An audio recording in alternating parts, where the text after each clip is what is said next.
start. Now we will start with our service. This is what God says. Do not fear. I have called you by name. I have summoned you. You are mine. When you pass through the waters, and when you pass through the rivers, and when you walk through the fire, do not fear. I am with you. Together, let us worship God. Let us pray. Eternal God, as we seek to follow Jesus, the peaceful one, we are called to embrace the entire breadth of humanity. Led by your Spirit, we affirm that all are called and uphold the worth of all persons. Help us to accept, include, honor, and value all your children and creation. As we become living examples of the gospel of Christ, a new community of tolerance, reconciliation, and love is being born as a visible sign of the coming reign of God.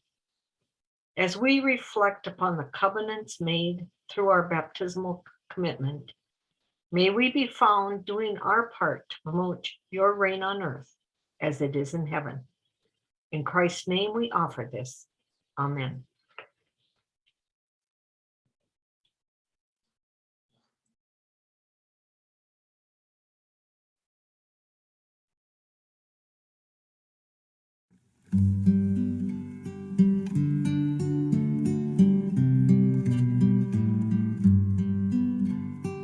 Make me a servant, humble and meek. Lord, let me lift up those who are weak, and may the prayer of my heart always be. Make me a servant. Make me a servant, make me a servant today. Make me a servant, humble and meek. Lord, let me lift up those who are weak. And may the prayer of my heart always be. Make me a servant, make me a servant, make me a servant today.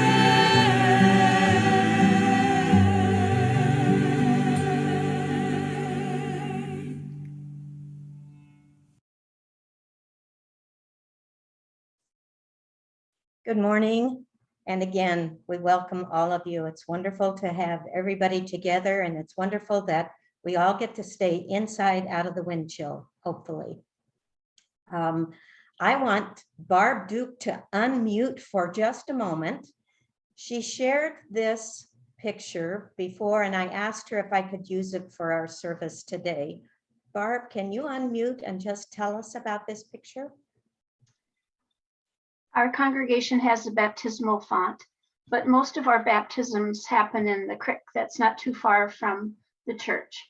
And this particular day, this little boy's grandma had had a stroke, and she was not able to get very close to where the baptism was, and it's on their property. So her husband put her in the truck and drove her down pretty close. And when Dale went in to figure out where the best place was to stand so that she could see her grandson get baptized, this was the spot he chose. But the trick was that during this service, we could not see any of the sun rays. And it wasn't until the pictures were developed that the sun rays were so bright and showed up. So it was a very special situation.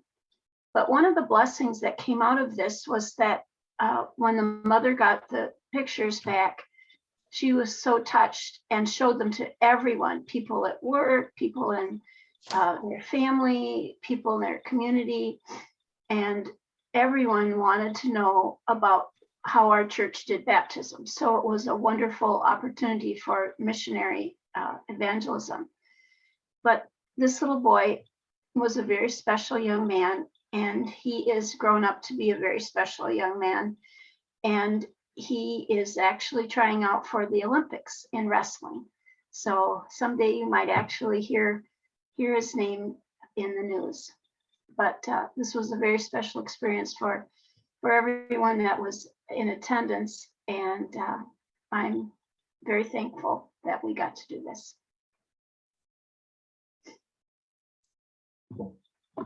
On my screen, I have Jess's picture back up. Do the rest of you see the screen? No, we're seeing your PowerPoint. Okay, good. I was afraid I messed up again. But thank you, Barb. I thought that that was such a special story and a beautiful picture. The liturgical calendar has really raced through the birth of Jesus and the Epiphany, the Magi coming to visit, through Jesus as a boy in the temple, and now Jesus as an adult being baptized, preparing for his earthly ministry. So today, our service will be one of some special stories of people sharing about their baptism. But before we begin with the stories, I would like for you to join in hymn number 32, which may be, again, new, but the words are wonderful. And let me tell you, it just follows right through the liturgical calendar as well. So I hope that you will be able to sing along and enjoy it.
From the 3rd chapter of Luke.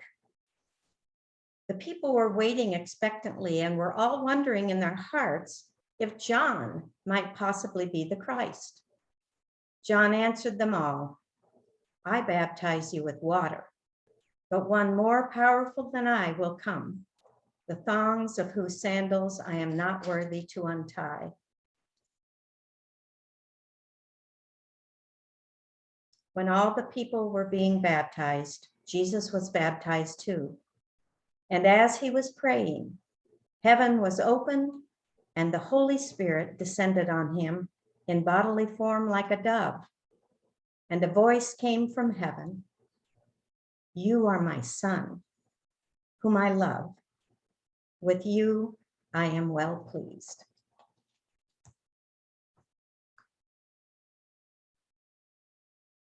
Jesus set the example of baptism for all of us, and 4 people have graciously offered, when I asked, to say yes to sharing their story of baptism. And we want to hear about their covenants and commitments. And we will begin with Charles Traum from the Rockford congregation.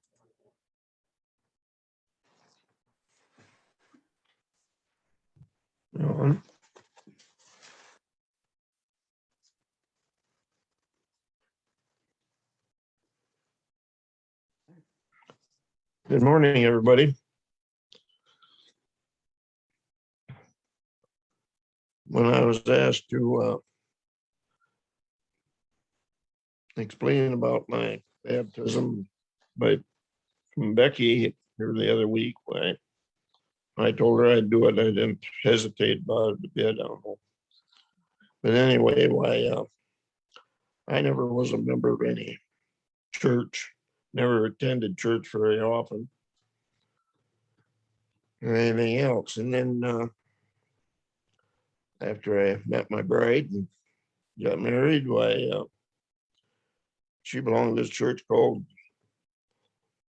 Reorganized Church of Jesus Christ of Latter-day Saints. I knew absolutely nothing about any church, really. And I took and went ahead and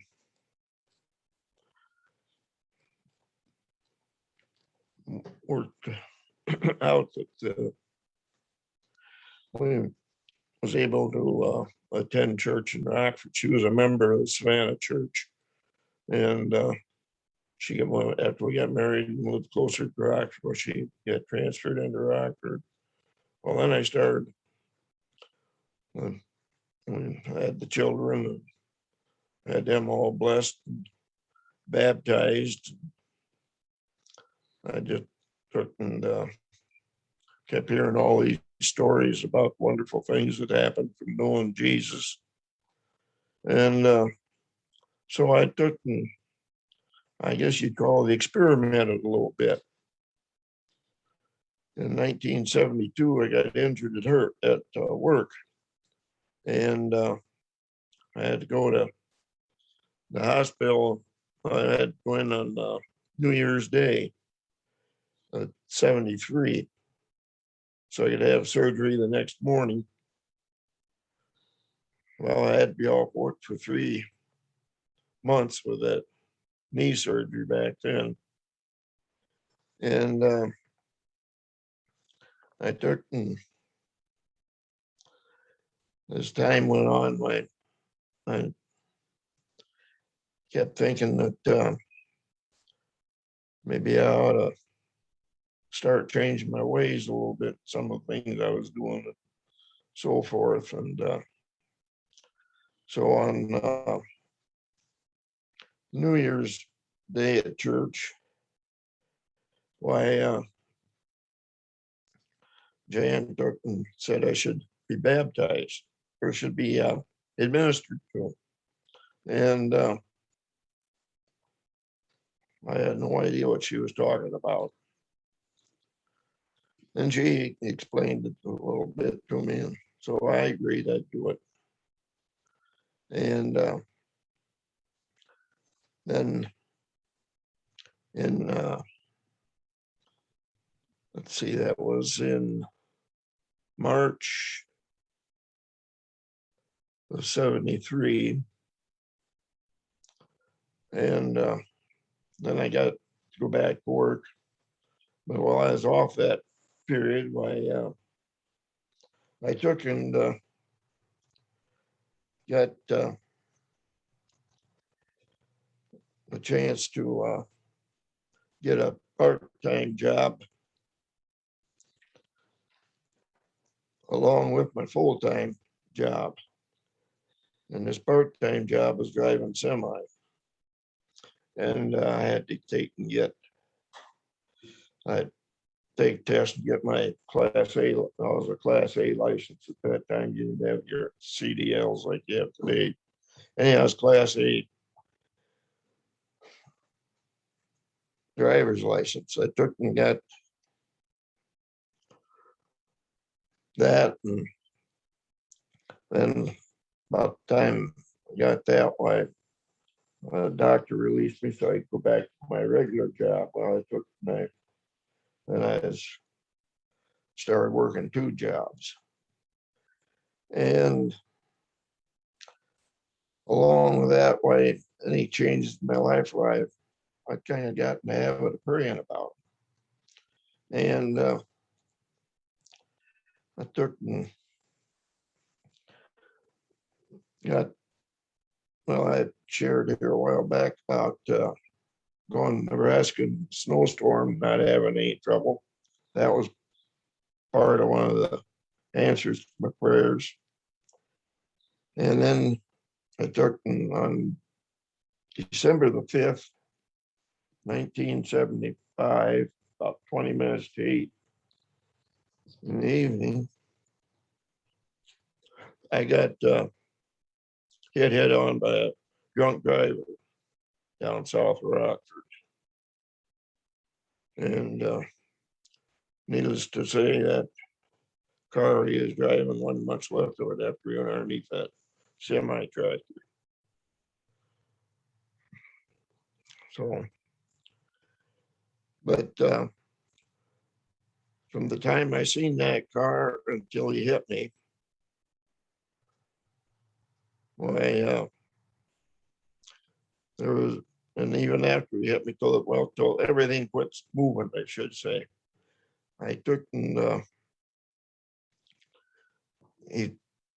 there was a voice in the cab of that truck, and it said, "You're okay, you'll be okay." But the other guy didn't make it. And I couldn't even get out of the cab, couldn't get the doors open, even get out of the cab after the accident. I had to crawl out a window. I don't know how many of you ever tried crawling out of the window in a cab over a semi tractor, that's a long ways to the ground for a little short fella like me.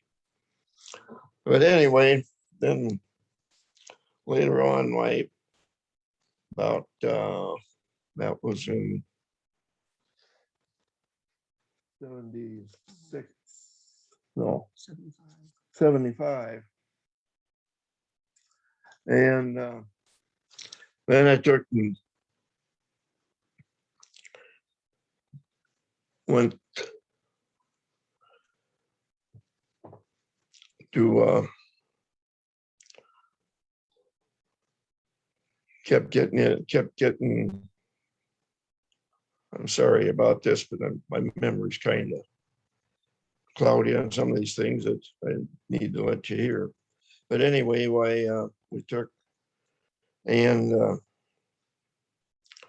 was going to have a baptism at church on the 1st of February of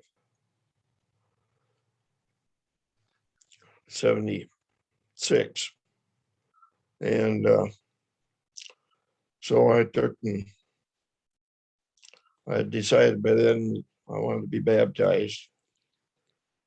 And so I took and met with a couple of priesthood members and told them I wanted to be baptized, but I didn't want anybody to know about it.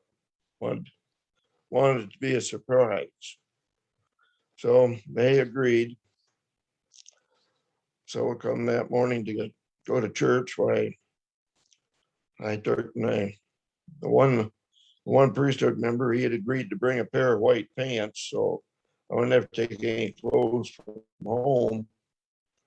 So I wouldn't have a bunch of questions I have to answer to the bride. But anyway, I took and I put on 2 shirts that morning because I had to have one to be for the baptismal and regular shirt for wearing to church. So, and I didn't have collar quite straight on one shirt. When you know it, my bride, she had to straighten me up and get me in shape so I looked nice.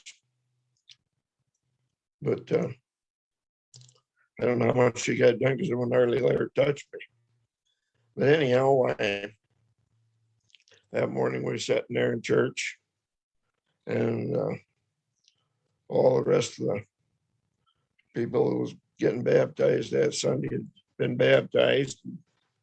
It was down to, I was the last one.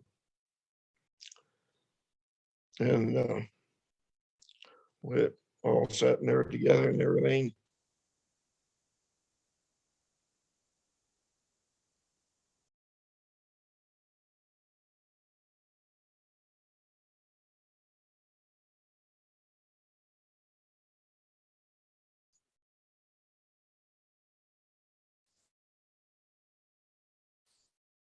I think we may have lost the I video. think we feed. might have also. He's on there. Right. He's muted. He's on the second page. Okay, I think he lost the audio somehow because it's not letting me spotlight him now. Oh, there we go. We're back. We just Okay. can't hear. so So suspenseful. Yeah, Continue on. we're, yeah, there we go. We hear you Anyway, now. I took mm, all right. There's a room back of the organ in our church. And that's where about say I had to go change clothes. Well, I got in there, of course, when you're in a hurry, you're trying to hurry and things don't go good, you know, you tie knots in your shoestrings and stuff like that. I think the congregation thought I'd went out the back door and went home. But anyway, when I finally got the clothes, got dressed for the baptism, went in the water and come out a better person, I hope. Anyway,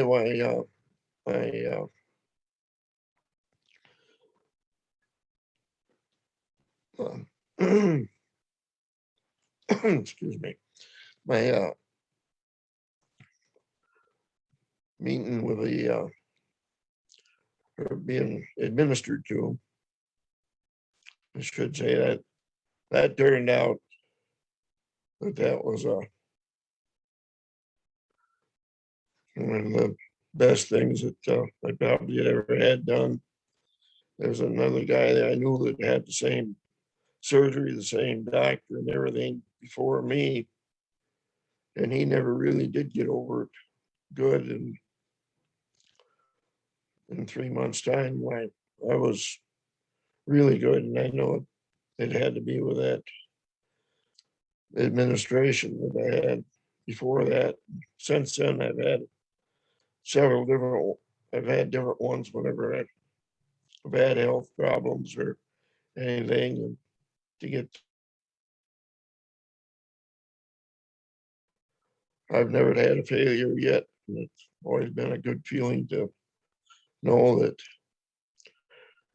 Jesus was there with you, watching over you, being able to help you go on with life. Thank you.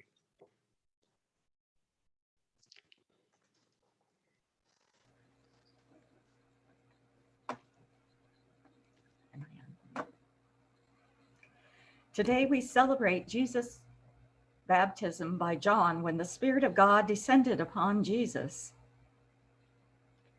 and said to him, "You are my Son, the beloved. With you I am well pleased."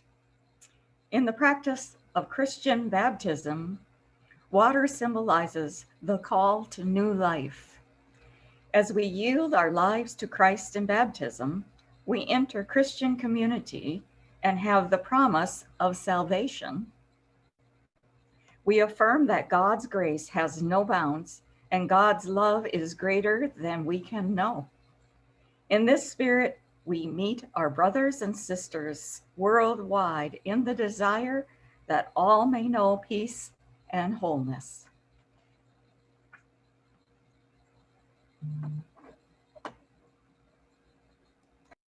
We have possibly another unfamiliar song, but it has, again, beautiful words, and I hope that you will at least read the words and try to sing along if you can. But it just the title alone is pretty spectacular to me. We will sing one verse at a time, and you'll see it come up on the slides, and there will be a slide intro for each verse. We will listen to it one time through before we sing the first verse.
And now we'll have Mel share her story.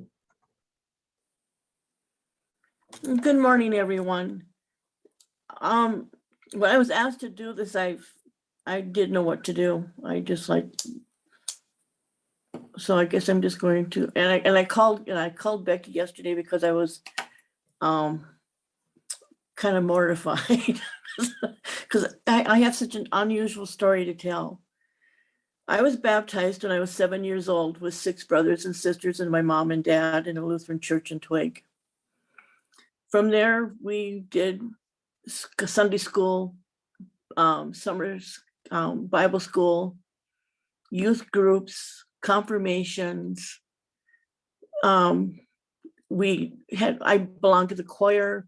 We sang, we Christmas caroled throughout the country. We lived out in Twig, and we literally drove from house to house and sang our Christmas songs to people.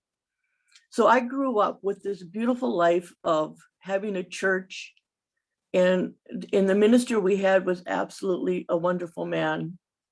And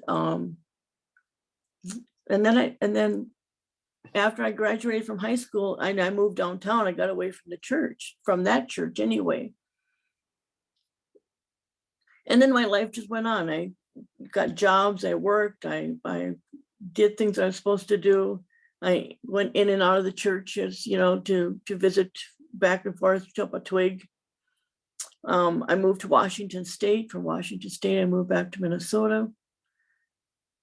And when I came back actually in 1976, I was in a horrific car accident. I was thrown from a car. I landed on my head and I broke my neck. I was in a coma for over a week. And when I woke up, I was paralyzed on the right side of my body because of the head injury was on the left side. And so I had to learn to walk again and move again and do all that stuff. But I didn't let any of this get me down. And then when they told me I had a broken neck, I went into a surreal living. It was like, God's got this. and I didn't have to worry. And I knew that my accident meant that this was going to be a journey for me to become a stronger person in the Lord. And that's exactly what happened. I became a stronger person in the Lord, and I got very active with the church again. And then I just got into different groups with people and that. Then as I grew older, my travels took me to West Virginia, Iowa. And then when I finally settled back into, I belonged to a Community of Christ church in Altoona, Iowa. And that's where my son got baptized. He got baptized down there. And then I came back home. And then it was, I got married late in life. I got married right when I was around 50 years old. And then when I was 54 years old, I was told that I had cancer.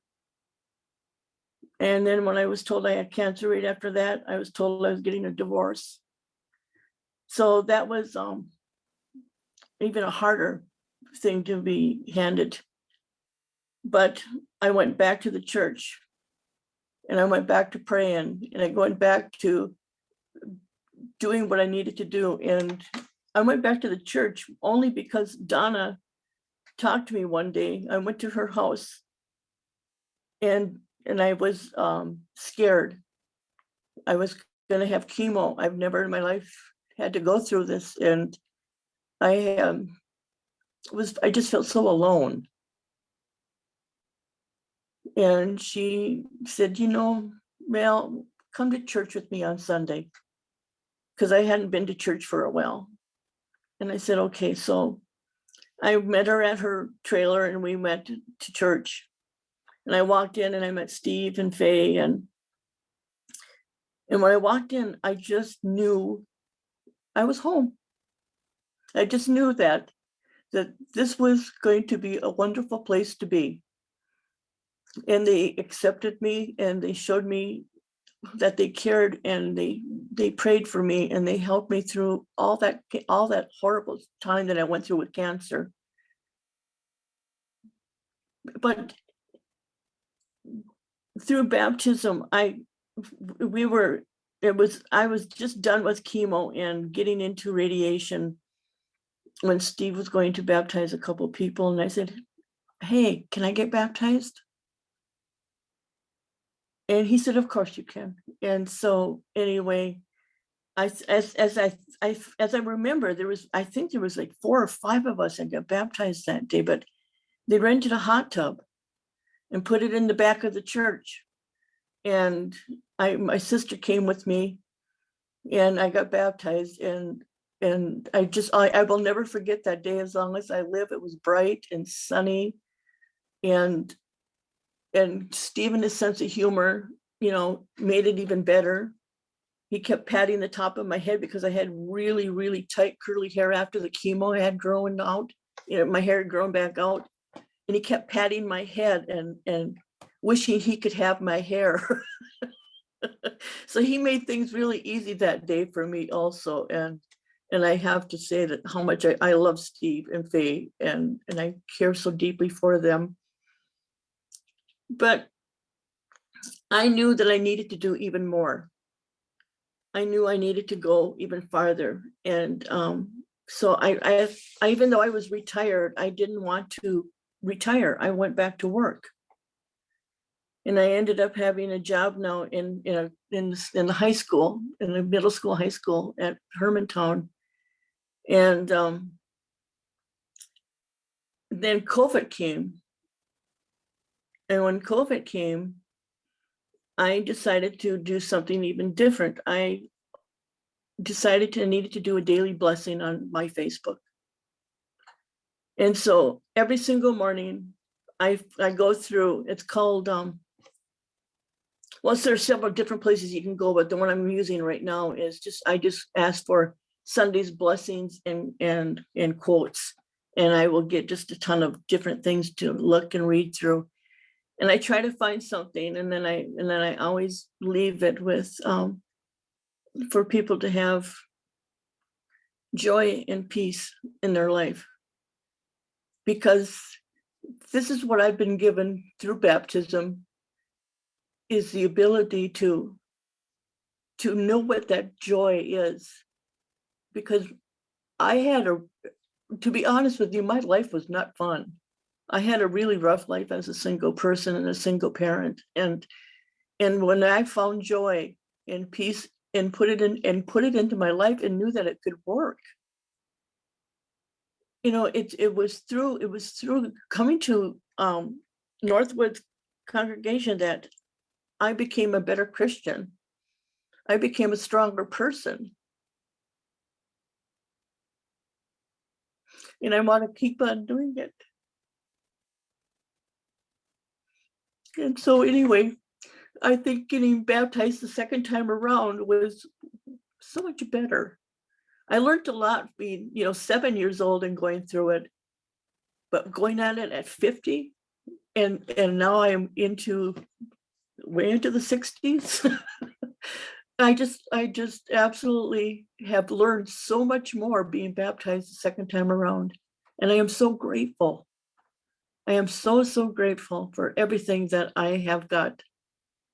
I don't have a lot, but what I got is mine, and I don't have to worry about anything. It's good. And I don't know what else I'm going to say here, except that I love everybody, and I just want to thank you all for listening to me. Thank you.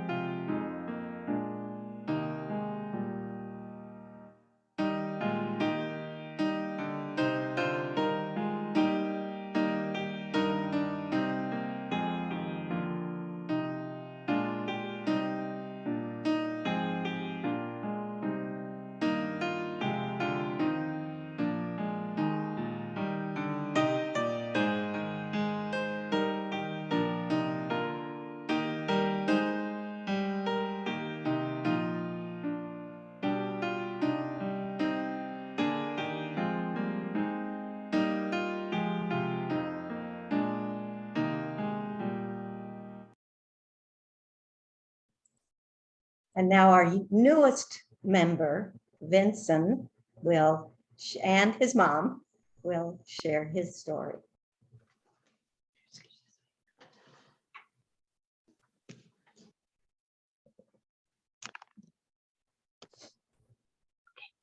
I remember I felt excited and scared at the same time because I was going to be a member of our church.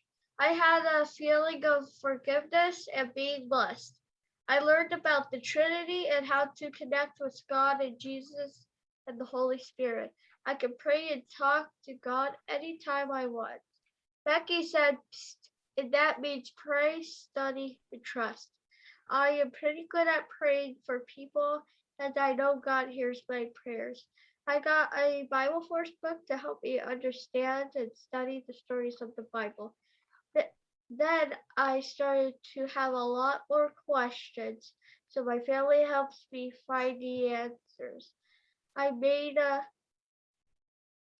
a promise to God that I would never lie, and I always try to have a positive attitude. My mom says positive attitude equals positive results. Negative attitude equals negative results. I always try to think of ways that I can help others because I think that's what God would want me to do. Getting baptized means that I am part of a whole church that feels the same and wants to help others and make sure nobody is hurt. Thank you. Thank you, Vincent. I just wanted to say a little tidbit.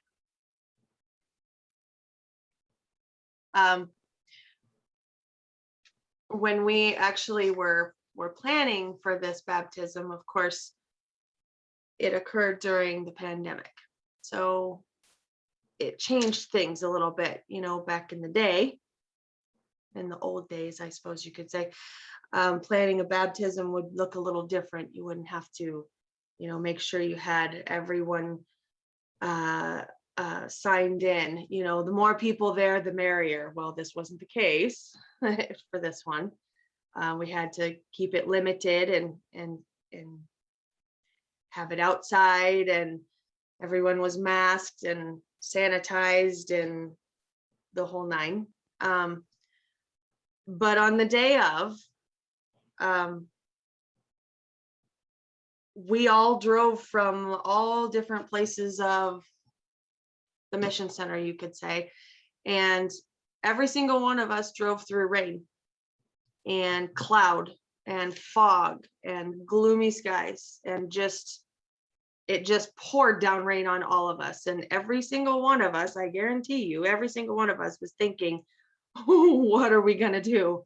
We're supposed to do this baptism in a pool outside in Duluth, and it's like 40 degrees and raining. So he's gonna freeze.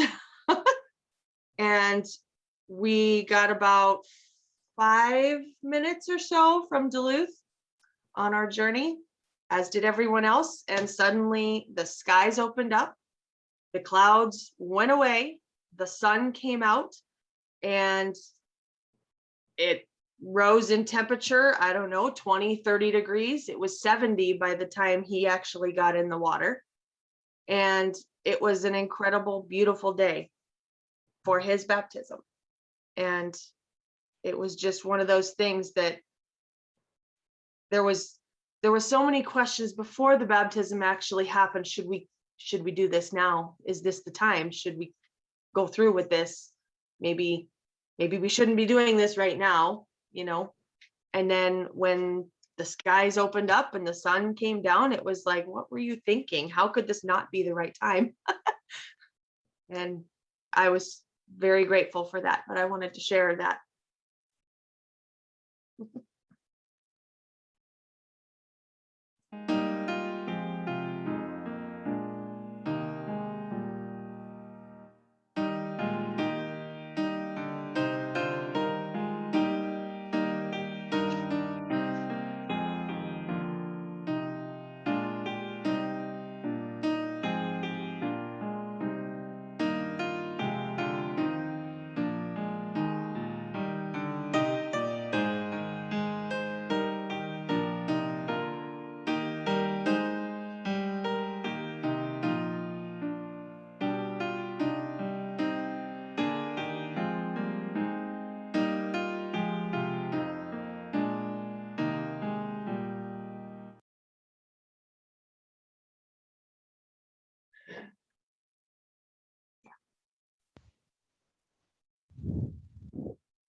God calls all people to share in the work of peace and reconciliation.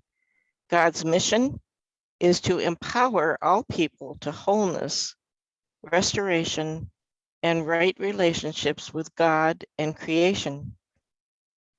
God is calling for prophetic communities to arise and be God's hands and feet in the world, seeking joy, hope, love, and do good and share in God's reconciling purposes. God calls people by name to become peacemakers who seek to repair the world.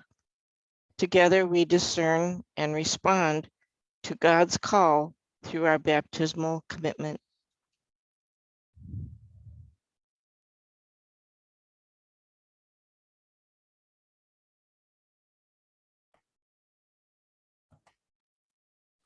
Good morning.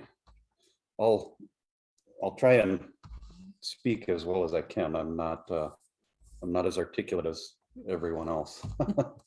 I'll just a little bit of my background. I grew up in a Lutheran church and family, and it was a large one. We all went to church as a whole family, and then had Sunday dinners afterwards.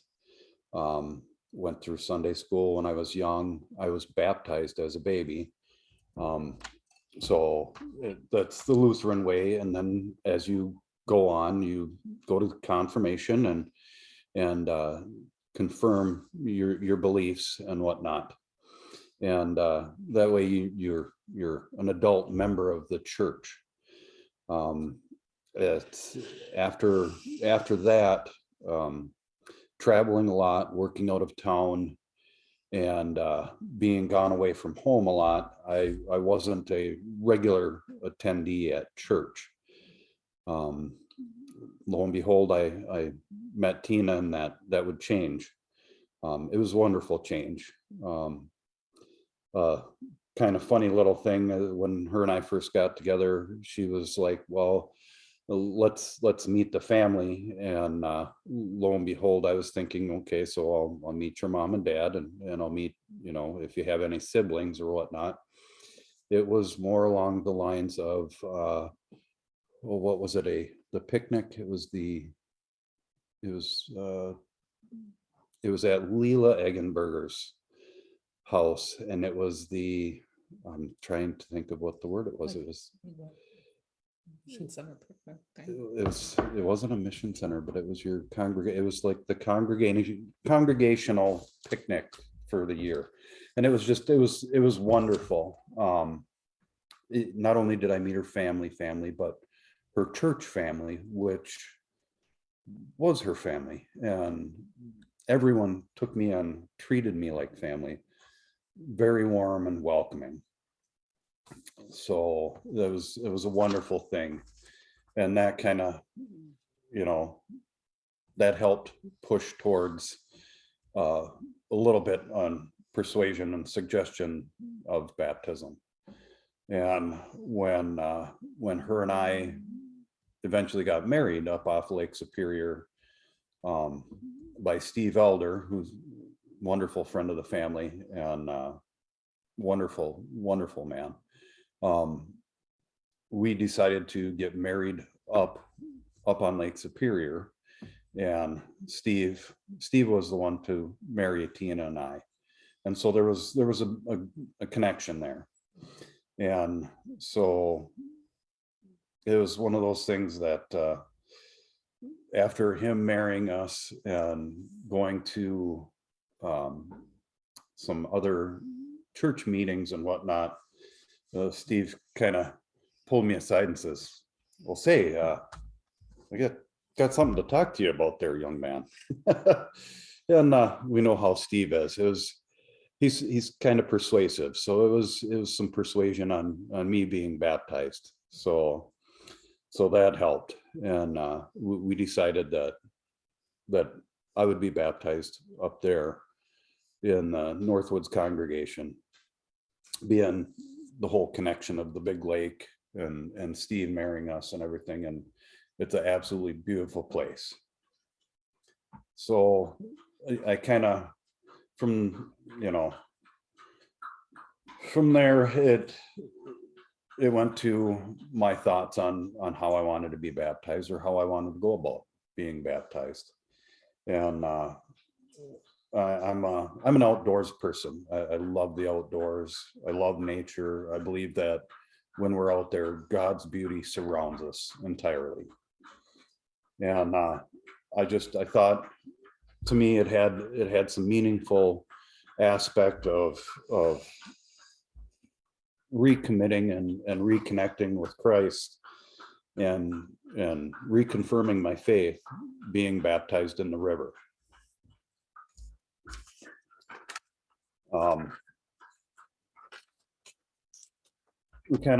I've got some notes, I apologize. Speaking with Steve and getting together with Steve, we found a spot down, I believe it was down by the Knife River, and Steve had led us down to a beautiful place, and where he thought it would be an ideal setting. And I agreed. It was perfect.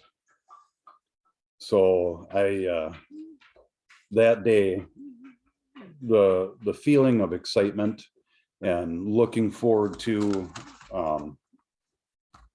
my reconnection and recommitment with Christ, and expressing my faith with everybody that was able to join us was very awing. I truly felt I truly felt very blessed.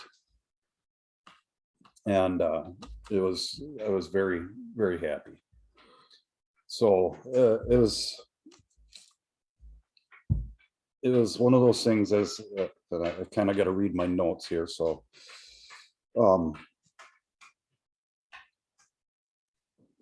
was very happy that as we started, Steve has had a solid footing, not only in the river, but his foundation in faith is wonderful too. And I'm very, very happy about that. I was very relaxed and very comfortable knowing that Steve had me if anything should happen, which it would, as we were in the river.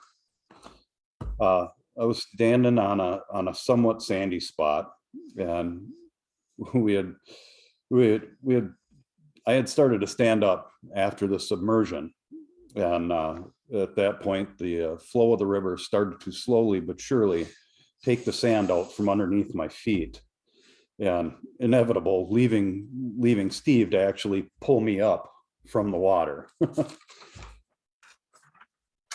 think I don't know. I think Steve, he was either speaking to God or praying to God at that point, and I can only imagine, his thoughts on it is that kind of, please, Lord, don't let me drop him into the water. I'm trying to baptize him into the church, not drown him. It's kind of one of those things. I think he was thinking, all the baptisms I've done, and here we are, one drowns in the river. I had a great record up until here. Now I got a little black spot. This ain't gonna look too good on the books. But no, I was very happy with Steve and the fact that he pulled me up out of the water, and we both stood there, and it was a wonderful feeling. My first thoughts were, whew, we made it. We're not going for a swim. And it was a feeling of relief. But as we were walking up to the bank, I was overwhelmed with the feeling of joy and peace in my heart. And feelings that I can't put into words, but knowing that Christ was there with us. And it's just one of those things. I feel truly blessed, and it's lightened my heart, and I feel absolutely wonderful reconnecting and being a part of this church and being baptized into this church. And I've looked to put it into words a little bit, and I found a psalm. If I could share it, I'd love to be able to speak it. And it's Psalm 139, verses 1 through 16. O Lord, you have searched me and known me. You know when I sit up and when I rise up. You discern my thoughts from far away. You search out my path and my lying down, and are acquainted with all my ways. Even before a word is on my tongue, O Lord, you know it completely. You hem me in, behind and before, and lay your hand upon me. Such knowledge is too wonderful for me. It is so high that I cannot attain it. Where can I go from your spirit? Or where can I flee from your presence? If I am ascend to heaven, you are there. If I make my bed in Sheol, you are there. If I take the wings of the morning and settle on the farthest limits of the sea, even there your hand shall lead me, and your right hand shall hold me fast. If I say, surely the darkness shall cover me, and the light around me become night, even the darkness is not dark to you. The night is as bright as the day, for darkness is as light to you. For it was you who formed my inward parts. You knit me together in my mother's womb. I praise you, for I am fearfully and woefully made. Wonderful are your works, that I know very well. My frame was not hidden from you when I was being made in secret, intricately woven in the depths of the earth. Your eyes beheld my unformed substance. In your book were written all the days that were formed for me, when none of them have yet existed. Thank you for listening. Thank you, Mike and Vincent and Jenny and Mel and Charles.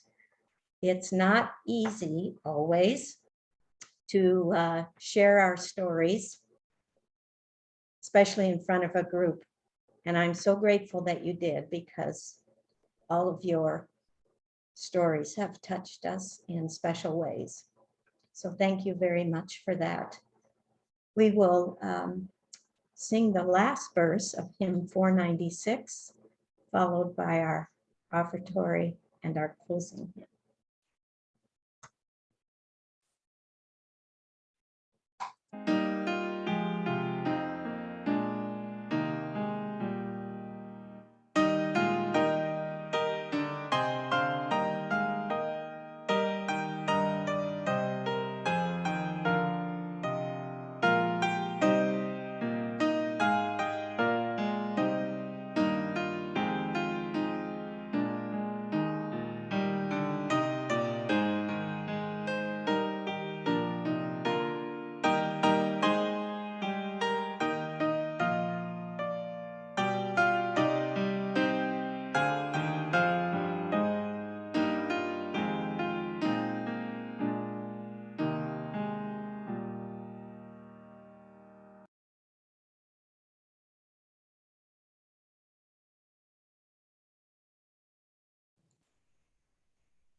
Jesus offers good news to the oppressed and proclaims the year of God's favor.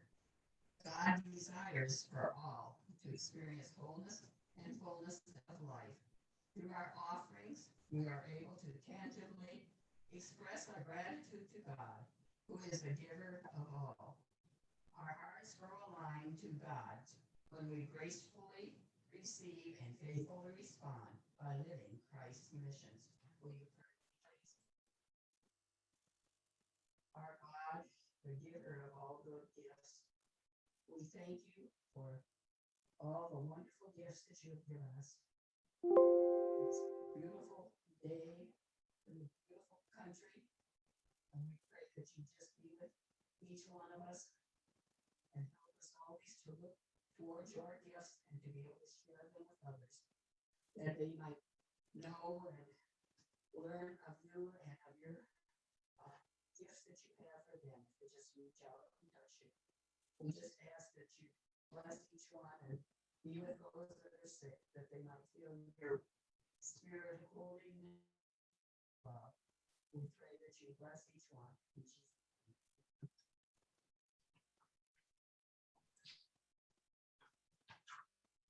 And now we'll join with the Beyond the Walls. Excuse me, Beyond the Walls Choir for our closing hymn, followed by Jenny Grajewski offering our closing prayer.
so holy given, source of every birth, joy of every living thing, making all creation sing, shower down upon the dry earth of my soul.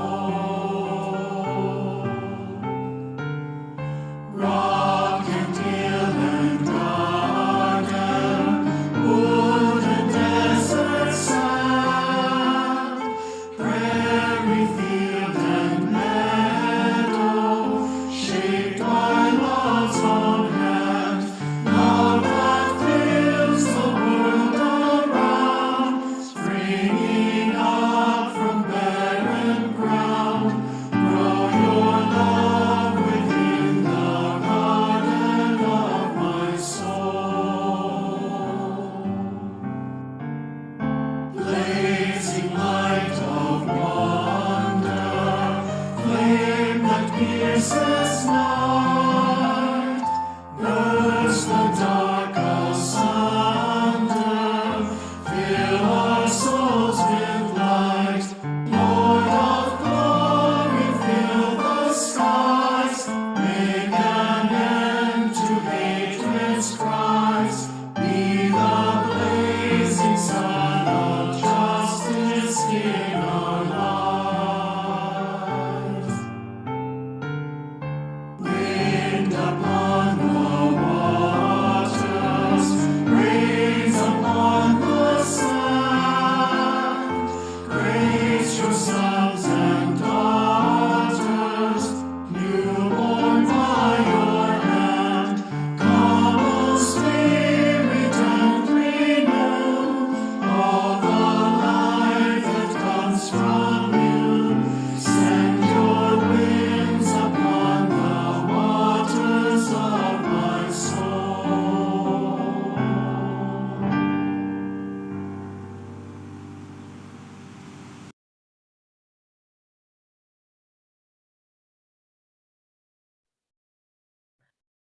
Would you pray with me?